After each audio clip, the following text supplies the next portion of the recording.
மீன்வள பல்கலைக்கழகத்திலிருந்து வந்திருக்க official job requirement என்ன என்பதை தான் இந்த வீடியோவில் நம்ம டீட்டெயிலாக பார்க்க போகிறோம். நாகப்பட்டினத்தில் உள்ள டாக்டர் ஜி ஜெயலலிதா மீன்வள பல்கலைக்கழகத்தில் டெக்னிக்கல் பணியிடங்கள் காலியாக உள்ளன. தகுதியானவர்கள் விண்ணப்பிக்கலாம் என்பதை தெரிவிச்சிருக்கிறாங்க. பணியிட விவரத்தை பொறுத்த வரைக்கும் அனிமல் ஹஸ்பண்ட்ரி ஸ்பெஷலிஸ்ட் ஒரு இடமும், ஸ்டெனோகிராஃபர் கிரேட் 3 ஒரு இடமும், ஸ்கில்டு சப்போர்ட் ஸ்டாஃப் 2 காலி பணியிடங்களும் நிரப்பப்பட உள்ளன. இந்த பணிகளுக்கு குறைந்தபட்சம் 18,000 முதல் அதிகபட்சமாக 22,000 வரை சேலரி வழங்கப்படும் என்பது தெரிவிச்சிருக்கிறாங்க.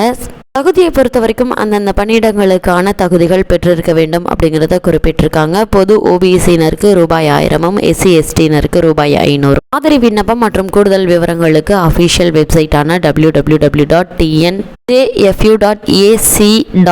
என்ற இணையதளத்தை பார்க்கவும். இந்த பணிக்கு விண்ணப்பிக்க வேண்டிய கடைசி நாள் ஜூன் 8, 2023 என்பதை தெரிவிச்சிருக்கிறாங்க. இந்த பணிகளுக்கு விண்ணப்பிக்க வேண்டியவர்கள் அஃபிஷியல் வெப்சைட் மூலமாக விண்ணப்பிக்க வேண்டும் என்பதையும் குறிப்பிட்டிருக்காங்க.